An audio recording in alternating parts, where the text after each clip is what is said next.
Welcome, guys, to our podcast, The Way It Is. Way, W-E-I-G-H. Episode number 1, sponsored by Madison Brechbuhler Provisions Company. If you need a good lunch, you reach out to Madison, and she will provide you with a very good lunch. Did you come up and get some lunch, John? No, I was in Cleveland today.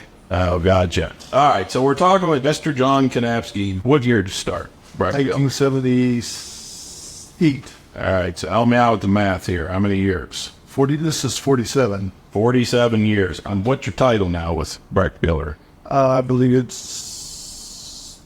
Yeah, sure. It changes years to year. That's what day it is, too. Yeah, senior service, and we used to be field service engineer and programmer, senior programmer. Okay. All right, so and eventually we're going to talk about that. We're going to talk about the kind of the way that the path that you took to get from wash trucks, which is what you started doing in 1978, all the way up now to... Washing trucks was high school.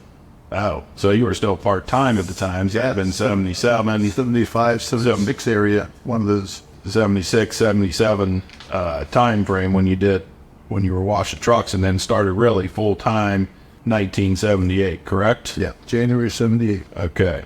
January 6th. They have written down the 9th, but it was the 6th. The 6th of 1970. How many branches they have, Brechbuhler had when you started? One.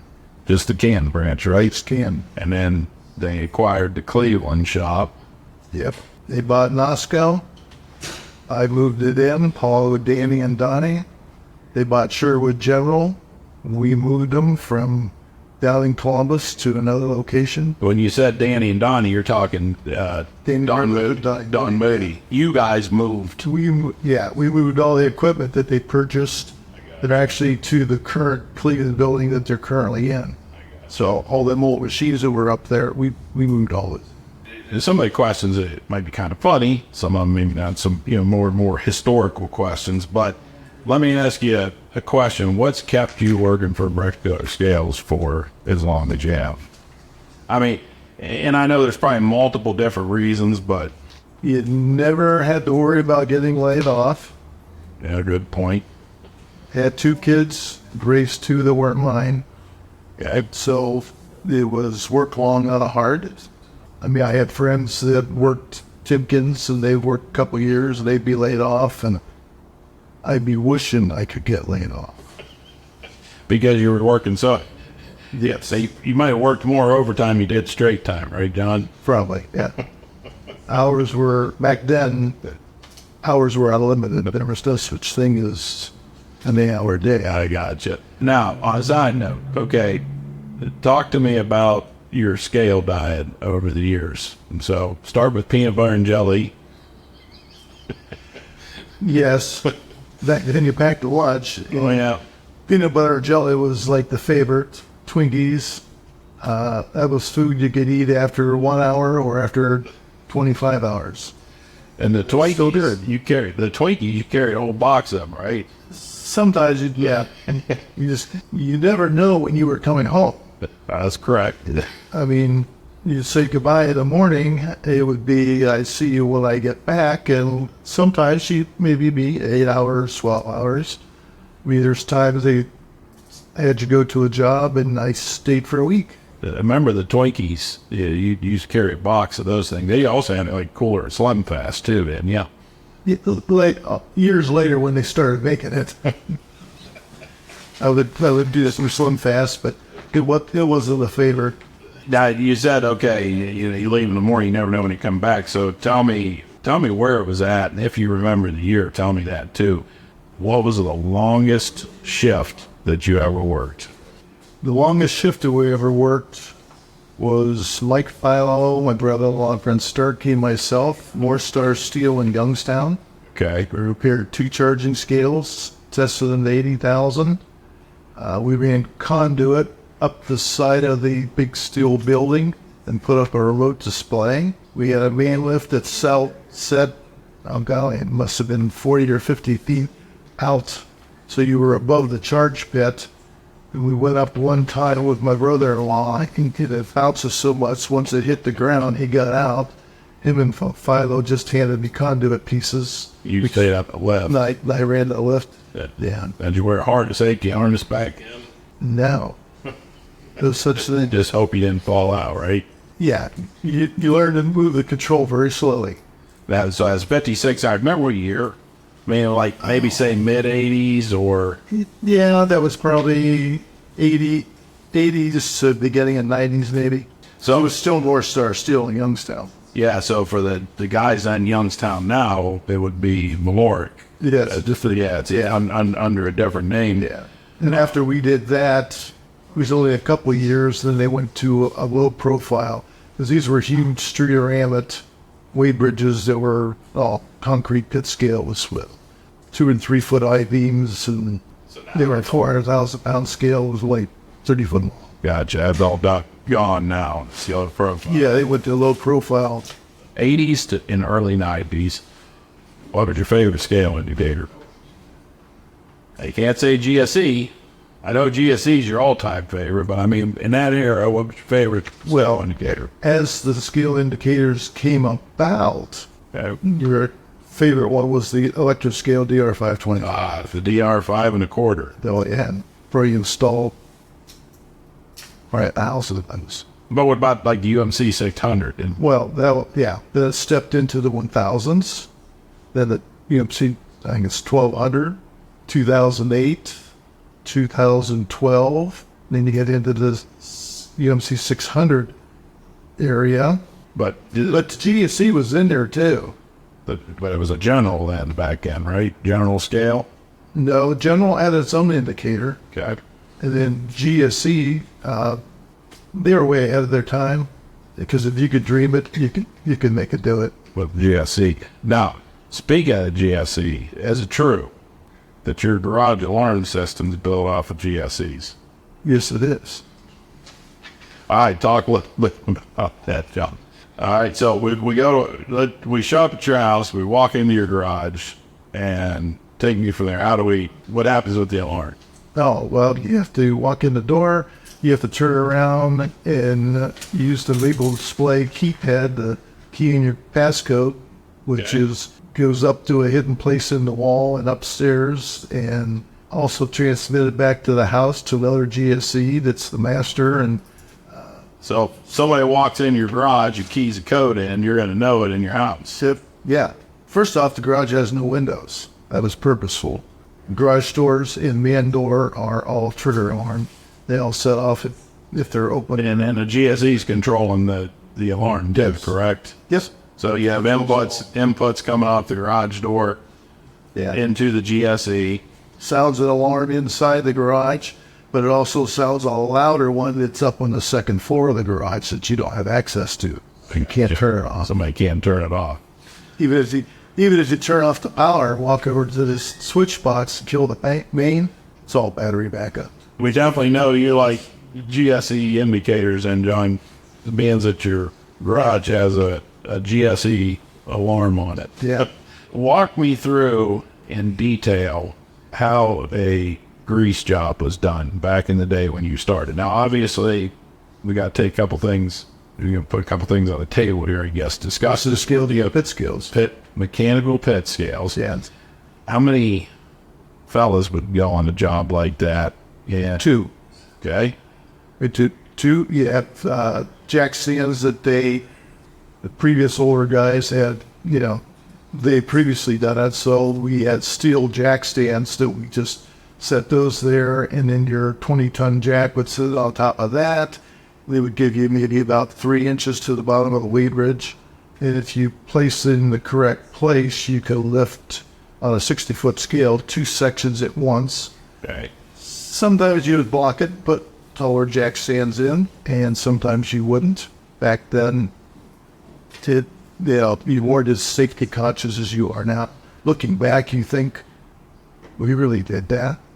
Because you didn't have no safeties, and it was just up on the jacks. It was just up on the jacks. Now, did you have to, back in the day, they would bucket the mud out of the pits, correct? Yeah, somebody would fall in the bucket, and somebody would be above the manhole, and they'd hook a rope to it, and Yes, you take it out, a 5-gallon bucket by a 5-gallon bucket. And then also too, is it true you guys would take buckets of kerosene down in the pit to wash the parts, to clean the parts, or is that maybe before your time? Usually, if we did wash sometimes we wash parts with kerosene, but we did that above ground. Oh, We used to do what they call spray oil. oh yeah, spray the whole bunk. We spray the whole, yep. We'd use motor oil. And Clyde would use the old motor oil from the trucks, right? Yeah. Then they had a gun that hooked up off the compressor, right, to shoot it. Yeah, it had a compressor. It was a nice thing. You could stick it in a 5-gallon bucket, and it would hot with the spray. Yeah. Gotcha. So, grease job back then was completely different than what it is now. Yeah, you lift away bridge, you bar the levers. Like a Howe or Fairbanks, we'd actually just pick the levers off and roll them over, clean them all off, inspect the pivots, clean the stands, Kerosene wash. set them back up. Yeah. Kerosene. If they weren't real bad, you would just re-grease them and set them on. Gotcha. Yeah, that was something that was really needed, you know. All the mud would be bucketed out of the pit. If the parts were real greasy, they get washed in kerosene. So it was an all-day affair. Oh, yeah. Would you stop for breakfast on the way? Yeah, they usually did. That is, how many trucks were allowed to be at one breakfast spot at a time? It wasn't until later years that they was a favorite spot. Everybody would stop. They'd take their break, because usually once you got to the job site, you didn't take a break. You didn't stop for lunch. Usually you just worked continuous until you got everything done. And Did you break in the morning? yeah. Talk a little bit. You've been down. A lot of folks ask about the salt mines under Lake Erie. So, in particular, the Cleveland mine there on Whiskey Island. Just talk about actually dropping down into that mine. So, first of all, how far down we going? 1,800 feet. And usually we would go there at midnight. You would sign in. They would give you a little paper you signed. They would give you the rescuer that you carried with you. They told you always carried it with you. They didn't train you how to use it. Really didn't tell you what it was for. Just always have this with you. At the beginning, you would go there, and they would take a little tag and write your name on it and move it from to the out position, so they knew you're underground. Okay. The elevator ride down was like 4.5 minutes. And at the time, by elevator, so folks that haven't been there understand, it's essentially a box that's suspended by a cable that you're dropping down an 1,800 foot. Oh, yeah. So you have a huge shaft that's probably, 15, 20 feet wide. So there's a steel assembly. I mean, they take loader bucket. They take the loaders apart and stick the buckets like on there, and they can take them down. That's how they get the loaders off. All the equipment goes. All the equipment goes down that one. 4.5 minutes. It's a steel grade floor. When you start going down, the guy you're with to say, "Oh, turn your lights out." So we turn our lights out because he gave me a minor light. He says, "Look down," and you'd be looking down Through the grates. through the grates. It's black. I mean, everything's pitch black. You see nothing. And then you hear water rushing, and then you get really nervous. And you ask, "What's that?" And the guy says, "That's the underground river. It comes in the side of the shaft right beside us." Okay, and it falls to the bottom. They catch it. They pump it back above ground and inland and dump it. But the EPA wouldn't let them shut it off for Whatever. like 20 years. So it's there. Okay, so you got that ground. You got past that. So you're going down and you keep watching. They got kids, keep watching. And all of a sudden you see a little tiny spot, like a little white dot. And they say, "Oh, I see something." And you're looking and trying to focus, and then all of a sudden you get this brutal rush of adrenaline, and you understand what you're seeing. You're seeing the light at the end of the tunnel, all the way at the bottom of the shaft, 1,800 feet down. So as you watch it, it continually gets bigger. And then when you get to the bottom, of course, it's open. And they says, "Now, when these doors open, don't look up. Just run straight across and go through those other 2 doors. You're in the shaft. If you stop to look up and something fell out of the shaft, it could They kill you. kill you." So you run over there, fight your way through the doors. Years later, they changed the doors and they put it like an interlock because it's also an air shaft. So that when you open this door, the other doors would automatically be shut. So the air pressure didn't fight you to get into a safe area. Years later, we went down. Yeah, that was solid. And I kept telling you all about the steel grade floor. We got on there and they covered it over. And the guy told me that they had somebody went down, got to the bottom, and when they went to come back up, the guy freaked out and wouldn't get back on the elevator, and they had to lay plywood down. And they got him on the elevator, so then they decided they'd better just go ahead and cover it. And they covered it. Now, back in the day, prior to cell phones, if you were out on a call or whatever, and you needed technical support or help, got no cell phone, didn't even have them back in. Right. Give me the process or how would you do it?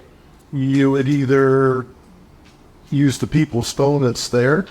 Sometimes where you're at didn't have a phone, so you drove to the nearest payphone. So you learned early on, Call for help. but you learned there early on to carry notes and cheat sheets and manuals and everything, write everything down because there was no immediate access to knowledge or help. So I use address book because it's already set A to Z. I still have it. And so if you were doing Martin Decker, you could go to M, and there's all your notes for Martin Decker. If you were doing Streeter Hammett, you go to S for Streeter Hammett, and there's all your notes and passcodes or anything you needed. Now we got everything on the phone, but back then you did. Right. So, yeah, it would have been a pain in the butt because... But the address book never dies. It always has connection. What's your favorite meal at McDonald's, John? Back then it was quarter pounder with cheese, French fries. And when you would give people... So you gave McDonald's a lot of business back in the day. Still do, correct? McDonald's was like a gift from heaven. Little town had a McDonald's. It was like a gift from heaven. You could go into the restroom, take your boots off, take your socks off, dry them on the hand dryer, put your warm socks back on, get something to eat, some coffee, and go on and work for another 12 hours. And get you a quarter pounder of cheese. Oh, yeah. And then now eventually you went up to double quarter pounder of cheese. Yeah, because, they came out with, So, now, it was young, could handle it. yeah, you could do, the older you get the McDonald's, I still got near you're right. So prior to GPS, when everybody's got GPS and phone, how would you give folks directions? You look at your call slip at the address, you would ask people, because some people have been there, they would give you directions. And there's also a big box that had maps of states and counties But what landmark, like if somebody asked you... if I was given directions, I could tell you, just go in town to the 2nd Street by the McDonald's and turn right. So it was John GPS. Yeah. Like McDonald's. So John would get you into the town to the McDonald's, and then from there, he would work you on your directions. Yeah. Before you kind of came out of the field and started doing engineering, how many toolboxes do you think you had? 7. Plus you had a couple. I still have 6. So 7 different toolboxes. Yeah. Right? You could split them up into big sockets, all your sockets and stuff, and ratchets in one, wrenches, small to dig in wrenches, then you have hammered crescent wrenches, trial, level, then you had a box with pivot sets and brass and stuff. Plus your electronic stuff, too. Did you have a box or two for electronic stuff? Oh, you know what? I got a question for you. Is it true? Jeff Graham, he used to, he worked here. Yeah. And he played in a band. Yes, he did. And he told me that back in the day, you were a lot younger, that you and your wife came to this saloon that he was playing at to watch him play. Oh, yeah, man. Is it true that, now you weren't drinking, No. But somebody started some drunkard started something, and you physically fired this guy out the door of the saloon. Yeah. Now, because you're an engineer, did you calculate, takeoff angle, weight, trajectory, gravitational effects, or did you just simply launch him out the door? No, he pretty much just got launched. So there's no math involved? Griffiths was there too. Oh, Griff was there. Yeah. Griff wasn't the guy who got launched, was he? Oh, no. No. We were there. My one buddy was with us that worked at Hoover's, and he's one of the guys that's he's real mouthy, but then he stands behind you. Yeah. Oh, so nobody thought. Right, but the other person came over and was splashing beer over everybody, and Fired him out of the door. yeah, we told him that he was no longer welcome. His face and his eyes, I liked. So, you start out as a scale tech in 1978. And kind of briefly walk us through the different steps getting to where you're at now as an engineer. Basically, you started as everybody's helper. Okay. Already had welding. Physics was my favorite class when I went to college. So it fit right in because everything you did on a mechanical scale, and then we had Tipkins had what they called a carousel, had Emery hydraulic load cells, and nobody was allowed to touch that. But because I understood the physics of the hydraulic side, all worked hand in hand, I was allowed to work on it and make adjustments to it. Then eventually sent me to New Canaan, Connecticut to the factory for 2 weeks to work on all types of hydraulic dials and Emery railroad load cells and all that kind of stuff. Now, to interrupt you real quick, you said you started as a helper. And those old timers, they didn't take no crap from anybody, correct? I mean, you did. Oh, no. It was a different world. Hard. And the first job that I did, okay, when I first started, I don't know if you've ever heard me. He was alive. he would know. Okay, he was a storeroom guy. Because back then they had a storeroom. You got everything, checked everything in and out of the storeroom. So he bought a 55-gallon drum of eye bolts, half-inch eye bolts, non-threaded. Took that in the back of the shop, set it there, gave me a hand die, and that was my first job, was to thread all the 55-gallon drum of eye bolts. How long did that take, Ken? I think it took like 5 days. And Hermie would sneak back around the wall because there were multiple buildings and there was little old windows and stuff, and he would look to see if you're standing around talking or if you're working. Once you did that 55-gallon drum, it was your best buddy. You were okay. At that point, still a helper. And then piece by piece, bit by bit, you come in as a full... Back then, everything's mechanical. So the mechanical aspect of it was a piece of cake because I already understand the workings of the Howe dial, Toledo dial, Fairbank, all that stuff with the ribbons, the bearings, the tectos. So that was a piece of cake for me because I understood all the physics of it, why this changed that and why that changed that. The electronic stuff starts to infiltrate the business and you start self-teaching, self-taught.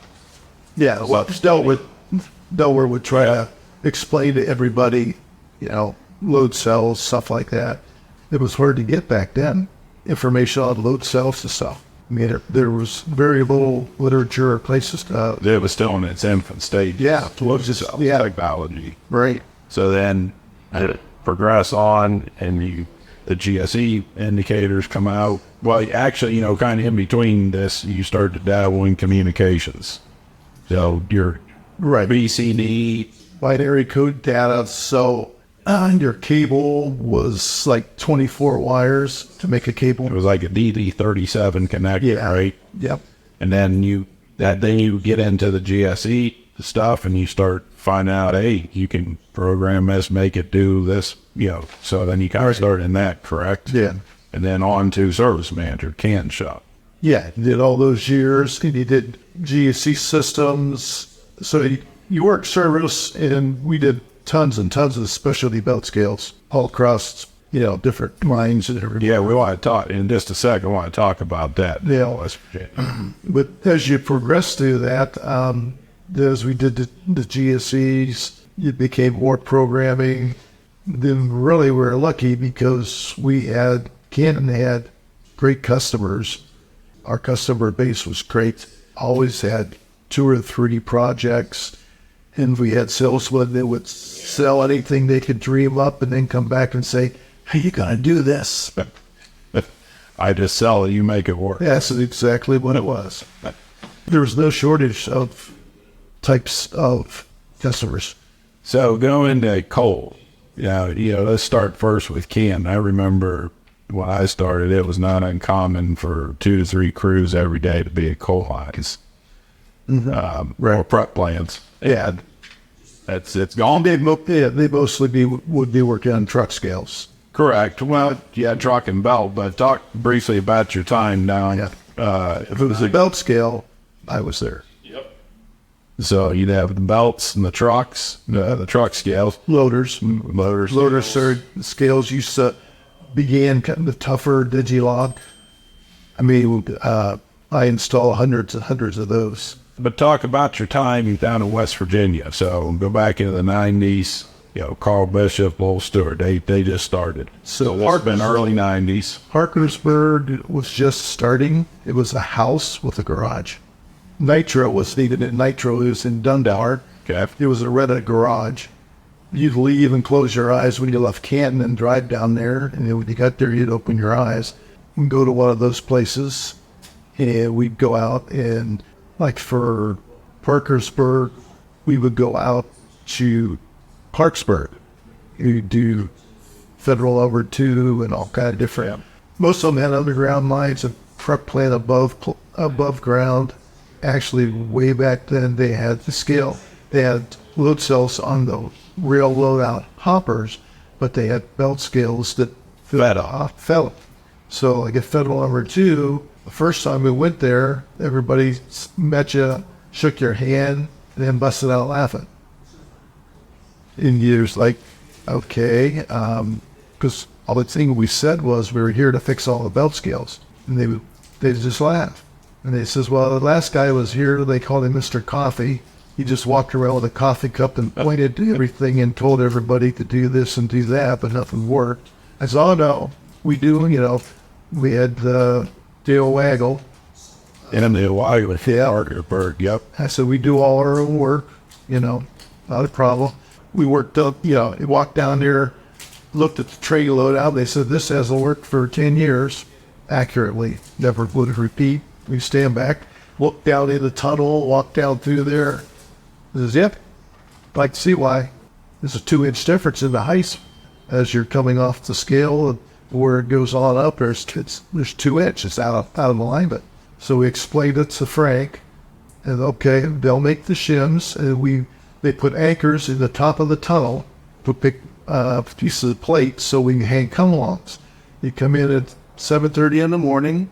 They would lock everything out. We would get all our equipment out, come along the belt up with pipes and chains and everything, stretch all of our strings, start working in moving idlers to shit. I mean, the conveyors, once you got the belt up, you could step into the conveyor. They were 72-inch wide conveyors. You work right. 3,000 ton per hour system. You do that, and at 4:30, you drop everything down.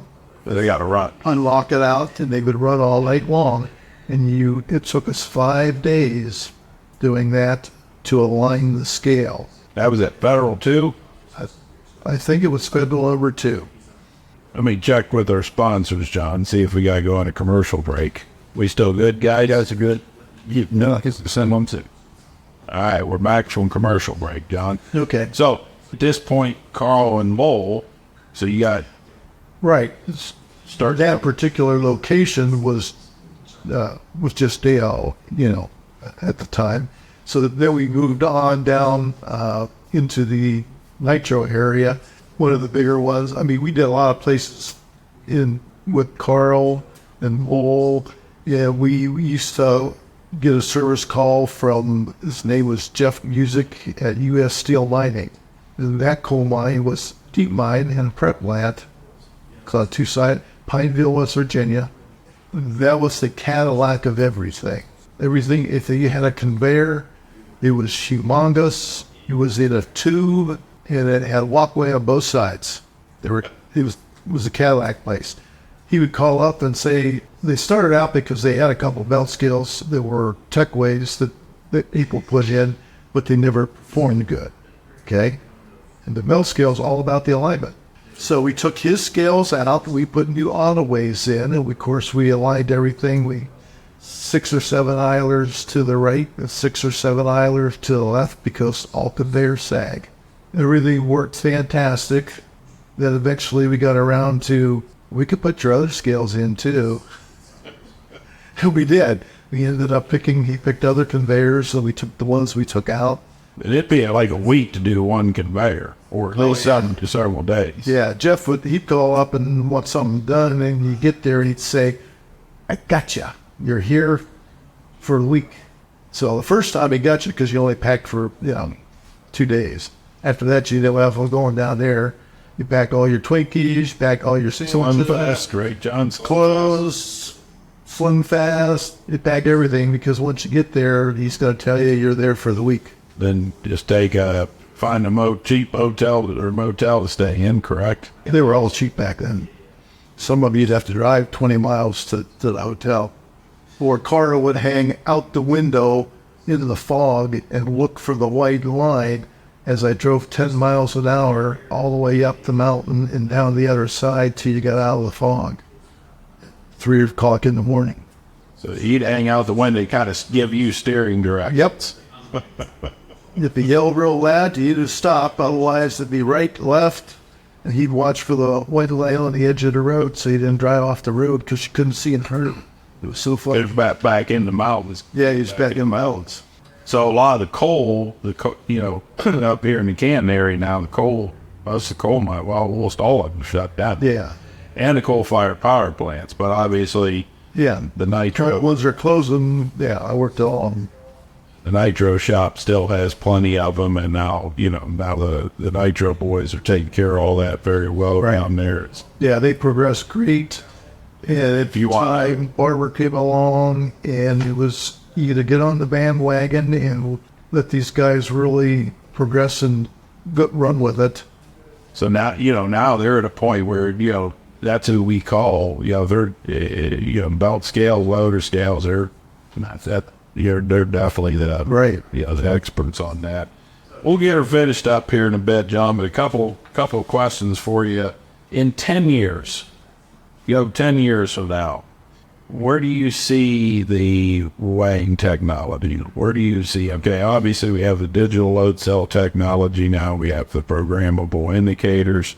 We have the software that Systems is doing. Just shoot from the hip with me. We're 10 years from now, where do you see it? The mechanical scales are going by the wayside. Right. Your mechanicals are going to be phased out because they're not economical. Above ground, below ground, so you could put the electronic ones short off the ground. Railroad scales, those might probably still be pit. Of course, and there's low profile, right? Almost also. I just did a double in Oregon with one of our tech dealers. So you still we did it. We installed it in 3 days. Still a need for the heavy-duty scales. Still need for 4 scales, but what about the technology? The automation. Some of your 4 scales probably they'll probably go and a wireless to an indicator maybe. And maybe not, because wireless is only good as the interference. Right. So has its limitations. But what about automation? And you see more and more. Now we're being pushed. That's data. Everything's data. Yeah. Yeah, got me away from the scale. Now where can you send that weight? Yeah, it'll probably evolve more if they keep the scale simple and then just relay the weight to their other data system. So if a new tech were to hire in, for whatever reason, he's going to lunch with you. what would you tell this guy as far as making this a career, or as far as what to learn, or how to Learn as much as you can about all of it. Never think you know it all, because you're wrong. It's always changes continually.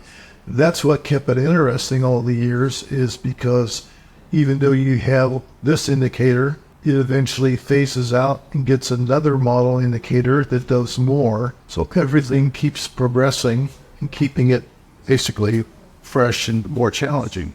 It's a place where a guy can come and, if he wants, make a career Yeah, as a technician. right.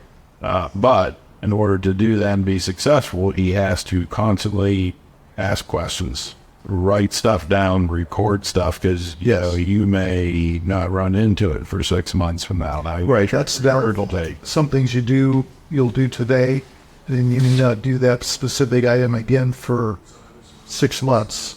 And that's when you get your address book out, and you look up the job or the customer or the type. Oh, there's your notes. The address book's always online. It's always online. It's always with you, like your shoes. And now, if you go without your computer, you're leaving without your work boots. I think one last question for you. If you can, think back, what was the worst, nastiest, filthiest, most disgusting job that you ever had to do? But Oh, yeah. So you put your boots on, your rain pants on, your rain jacket on, taped your boots to your rain jacket, because when you went down in, we had to change the load cell. You have to crawl along the floor. Don't watch the walls, because the walls move. Because it's all maggots, basically. Keep on thought of what you're doing. Don't touch anything you don't have to. Get your load cell jacked up, changed out, and get out of the pit.